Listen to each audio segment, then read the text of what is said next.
Welcome to Proof of PR, your passport to the world of public relations for teams building on-chain. I'm your host, Kelley Weaver, CEO of Melrose PR, a leading provider of crypto communications and PR strategy, and founder of BITWIRE, the modern newswire reimagined for today's comms professionals. Get ready for an inside look into the future of finance, technology, and entrepreneurship from those driving innovation in our space. Join us as we learn how they generate headlines, cut through the noise, and grow their brand awareness through media placements, press mentions, and thought leadership. These are the stories behind their success. This is Proof of PR.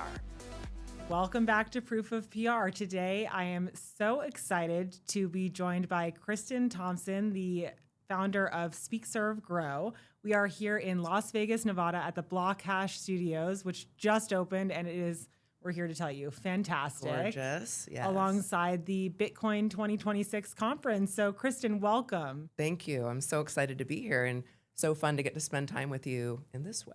Well, will you give a little bit of background as to what you do and how you got here? Yeah, my company is SpeakServeGrow, like you said, and I built it speaking at events and really fell in love with how the live experiences can really grow a business.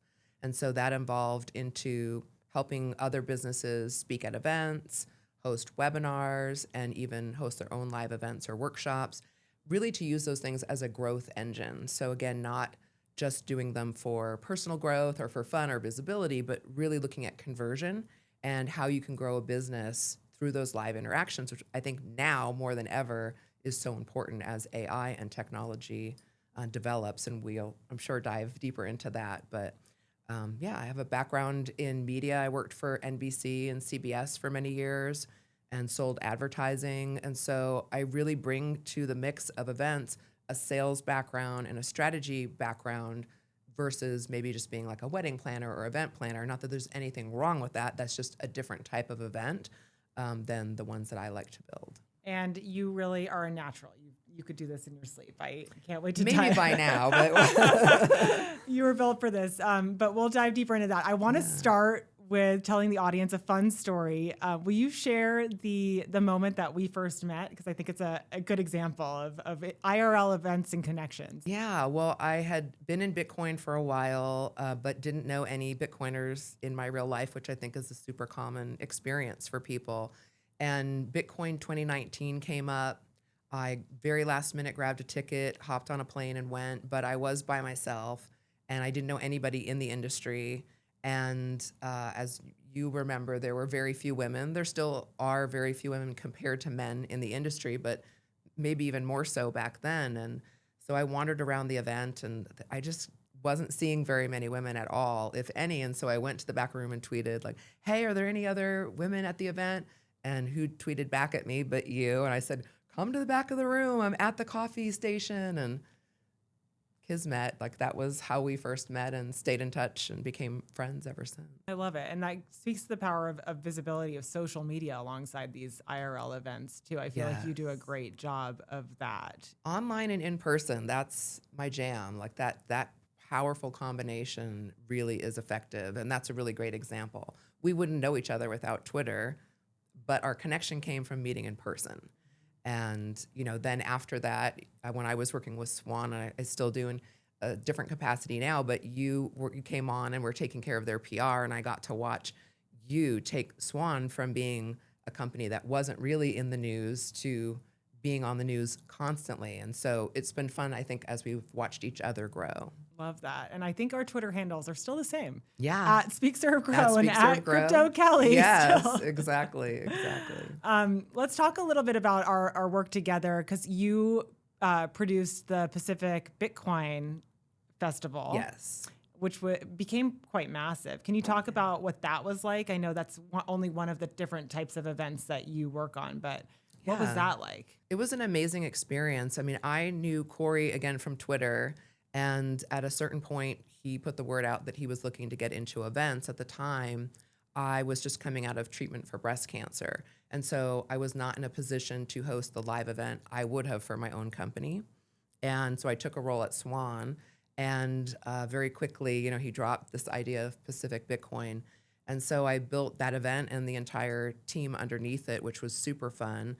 That festival is still very beloved, which I'm very grateful for in the community. A lot of people come up to me and tell me how much they miss it and what they gained out of it. But I miss it. yeah, it was an amazing experience, and events of any size are in that they bring people together, and it's about really creating an environment, and that environment is customized to whatever the goal of that event is. But when it hits, people really connect, and that's why, like, you were wearing your Pacific Bitcoin jacket the other night at the women's event, and it really creates that warmth for a brand. I wore it on the airplane here, and Sam Callahan had looked, oh, is that a Pacific Bitcoin jacket? Yes, iconic. The satin jackets are pretty iconic. Very iconic. So I mentioned we're here at the Bitcoin 2026 conference. What do you think about conference strategy? What does good preparation actually look like before a team lands at an event like this? Like, what should go into it prior? I think a common mistake is that people think of events as visibility only. And they are visibility, but if you're stopping at visibility, then you're missing a lot of opportunity. And so the preparation depends on how you're going to show up at the event, like if you're attending versus sponsoring. But if we look at sponsoring as an example, thinking that you're just going to sit at the booth and shake hands and meet people and that's going to build your business, it won't. So I think the strategy is what I'm really passionate about, and being mindful of what is your goal. What is your goal in attending? What is your goal if you're speaking? What is your goal when you're sponsoring? And making sure that everything that you do at your booth or in your talk or when you're walking around is serving that purpose.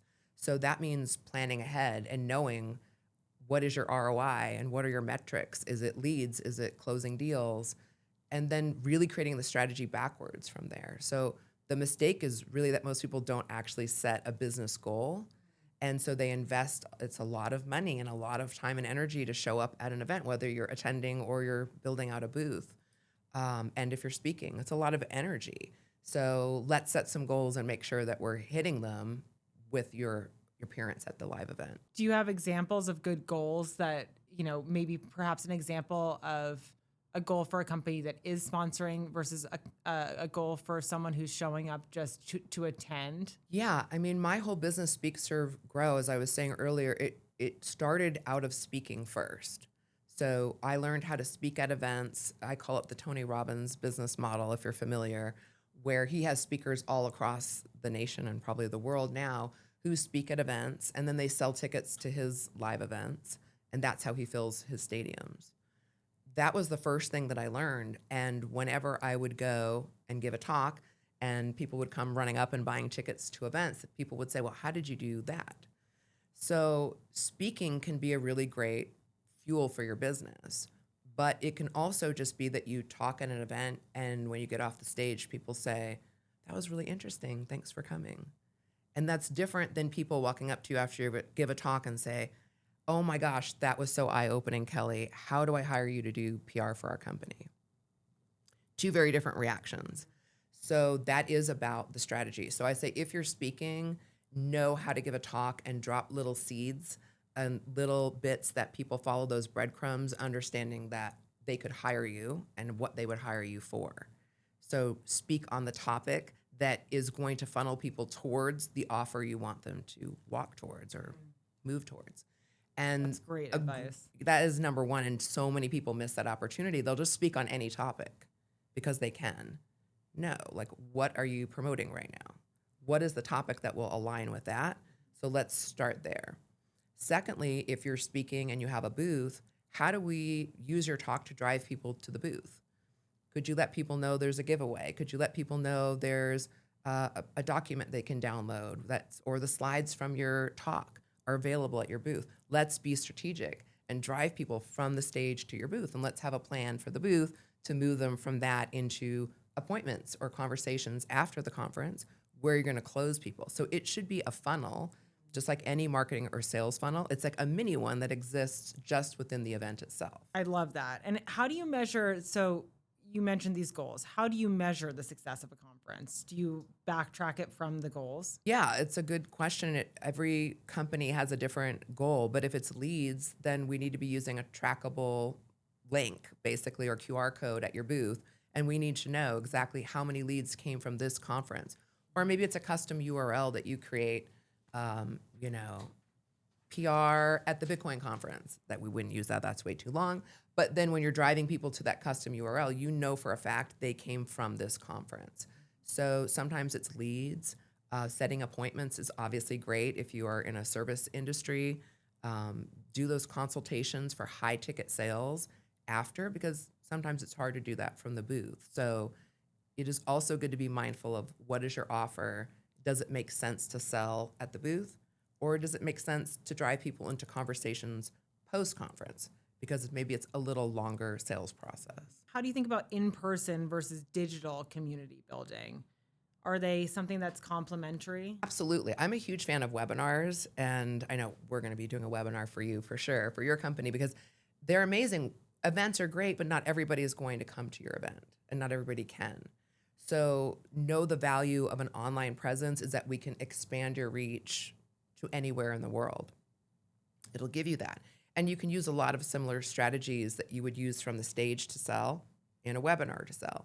So we want to be online, but when you connect online and in person, to me, that is the perfect mix. You have the reach of the online community, and as we all know, you can build a lot of connection online.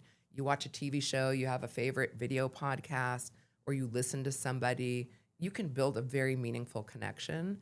If that connection then leads people in person, it explodes even more. So I am a huge fan of the synergy between both mediums. Our Twitter connection was kind of an example of that. Yes. And so many people in Bitcoin. In fact, I met Brooke with you the other night, and I've been Bitcoin mom on Twitter, and I've known Brooke for many, many, many years just socially on Twitter. We never ran into each other for all different reasons, and it was a delight to finally meet her in person, but I didn't feel like I was meeting her for the first time, and you were right there. You witnessed the warmth between us because we are connected, and we've been connected for a long time. So I don't poo-poo online. I'm like, let's bring that in, and then let's amplify it with in-person. Most newswire platforms were built for a different era of PR. Mass distribution, bloated pricing, coverage that looks impressive but rarely delivers real visibility. BITWIRE was built to change that. We give modern PR teams direct access to curated Tier 1 publishers that actually reach your audience, from leading crypto and business outlets to global financial media. Instead of blasting your news everywhere, BITWIRE focuses on quality distribution that builds credibility, authority, and search visibility through real placements and permanent links. Every distribution includes guaranteed publication, so you know exactly where your story will appear with no uncertainty and no wasted spend. Our platform lets you create and distribute a press release in minutes through a clean, intuitive workflow designed by PR professionals who understand what's at stake every time you hit publish. With fast turnaround times, your announcement moves quickly from submission to live coverage, helping you stay ahead of fast-moving markets and news cycles. No confusing subscriptions, no unnecessary spend. Just transparent, a la carte pricing so you can choose exactly where your news appears and scale as you grow. And when you need support, our team delivers unparalleled customer service at every step, from submission through publication, ensuring your release runs smoothly and successfully. Because today, it's not about sending your news everywhere. It's about placing it where it matters. BITWIRE, your news amplified. And I agree when you mentioned at the beginning, there is something to be said for the way that AI is taking over our workflows. I almost think that IRL is becoming more special and valuable. It's going to become so meaningful. And even if you look at the AI companies, they are building in-person communities. Claude recently put the word out that they were looking for leaders in every city across the nation to build in-person events. The more and more everything gets automated and AI'd, the more we are going to crave the connection. The most powerful way that you can express your brand is in person. So I can go to your website and I get your brand. I can hear a webinar or watch a webinar and get your brand. But if that also matches who you are or who you are as a company, when I show up and meet you in person, that's where you're going to get loyalty.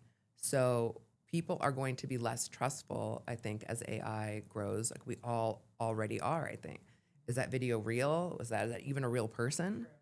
So that craving is going to only grow from here. I want to dive in a little bit further to the webinar strategy. What's the call to action? Because obviously as a brand, you're trying to build community and audience to engage with whatever you're trying to sell. But how do you draw people in? How do you get people to sign up for the webinar in the first place? Yeah, great question. I think many companies make mistakes with webinars, and it's very easy to do. And they're similar mistakes that people make when they speak in person. So number one is the hook, for sure. You need to have a great title and a great hook. It can't be vanilla.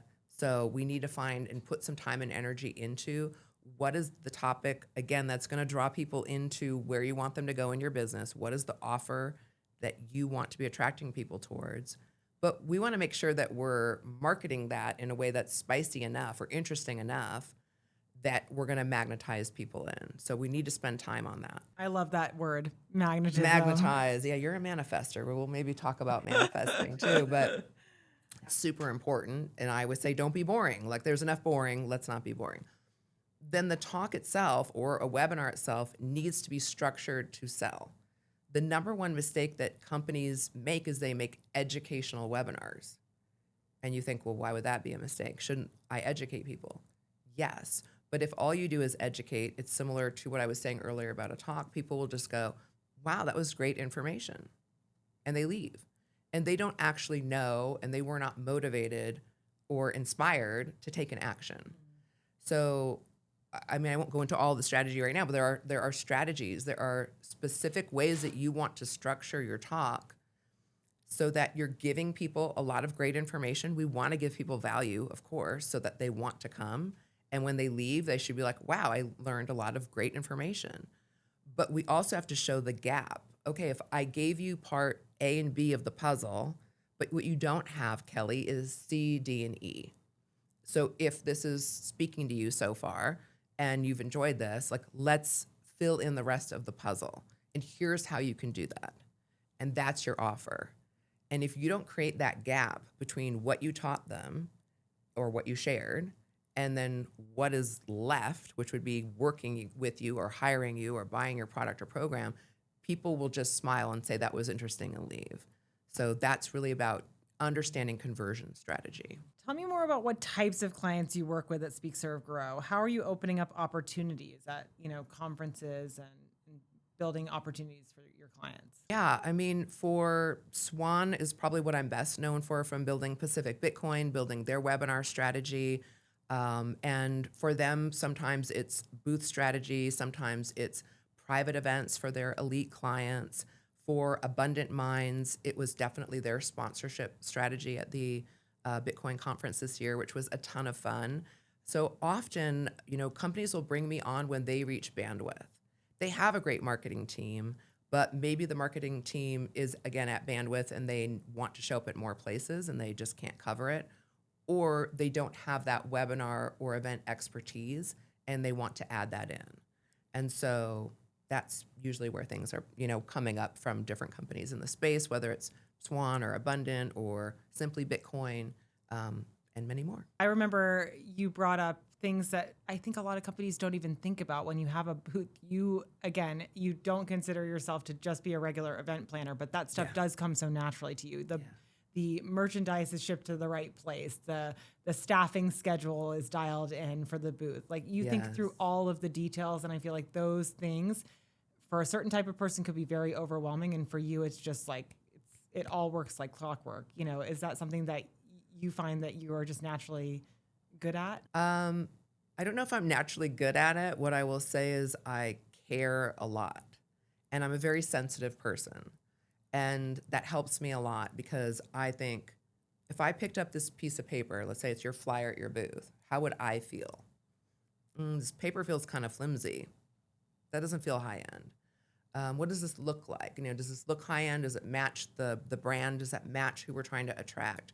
So that sensitivity helps me in marketing. It helps me with copywriting or what a booth looks like or what a live event feels like. And I think that's really helpful, but that means I care about every last detail because I would feel it if I were experiencing it. But even down to the staffing, you think through. Yes, everything. Like, even at Pacific Bitcoin for staffing, it's like, well, these employees are coming from the East Coast, so their time different, so they're going to go in the morning shift. And, I really try to think through all that because not only does that help that employee, but that helps the person's experience who is interacting with them, because they're feeling good and they're being treated well. Yeah, it matters. Do you have any fun examples of manifesting good things into your life? I'm curious. I mean, it sounds like once you became interested in Bitcoin, it became really a serious focus of all the work that you're doing. Yeah, I am a manifester. I have done it. I've manifested many things in my life, but related, I guess, to this industry, working with Swan was like really, truly it. So when I finished my cancer treatment, it was the end of the year of 2021. That would normally be when I would host my live event for SpeakServeGrow. So for many, many years, I'd hosted a 3-day event, and I would fill the room. I would speak and teach exactly what I was just sharing, teach them a ton, but then say, okay, if you want to continue, we can work together. And I would fill my client roster for the year over those 3 days. But I had just finished treatment and I was not physically capable of doing that. And also my husband said, you are absolutely not doing that. So I literally did not know what I was going to do next. And I sat down and I wrote down everything I would want to do. Okay, webinars, I love building that. Conversion, live events. Would be great if I could do that in the Bitcoin space. I'd been constantly looking for that opportunity. It just wasn't there yet. And literally within 7 days, Corey tweeted out that Swan was looking to get into events in a bigger way. Just got full body chills. Yeah. And the weirder part, or the more interesting part, is that when we finally got on the phone to talk about it, when I was speaking with Corey for the first time about potentially coming on, he started describing what he wanted. And I promise it was every single thing that I had. I mean, I'm giving myself chills. Every single thing that I had written down, he said to me. I didn't ask him for the list and say, well, could the role be this, this, and this?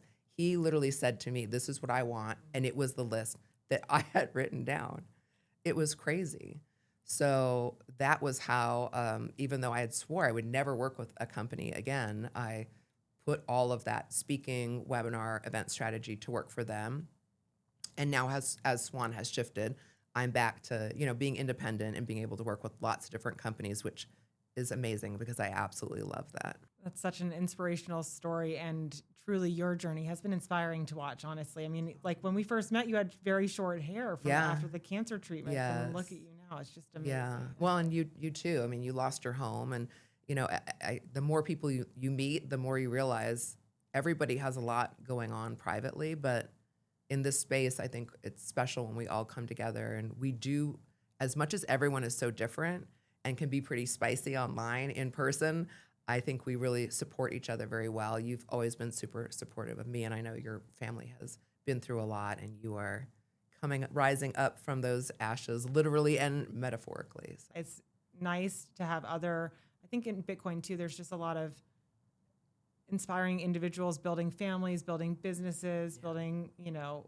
generational wealth. It's fun to be on this journey with others that are so passionate about it. So thank you for sharing so openly about your journey too. Of course. Yeah. All right. I want to close this out with some advice for companies that if someone is running a company and wants to get serious about an event's, really making that a part of their strategy, do you have their growth strategy? Do you have any good advice for those founders? Yeah, I think number one is think of it as a growth strategy. Don't throw your hat in the ring and say, well, we're just going to throw a conference because that's the thing to do, or it's going to get us visible. Like, let's really make sure that we know why you're going to do that event. What are you going to get out of it? And then it doesn't have to be me, but work with someone who really understands the strategy behind that. So that event isn't a bill, because otherwise that's what it will be. Events are not cheap and they're a lot of effort. So they can also be phenomenal for your business. They can get you interviews. People want to interview you for the news or on a podcast. You can find business partners, which definitely companies I've worked with literally attracted billion-dollar partnerships. That can happen at an event, but it won't happen at an event that's just entertaining.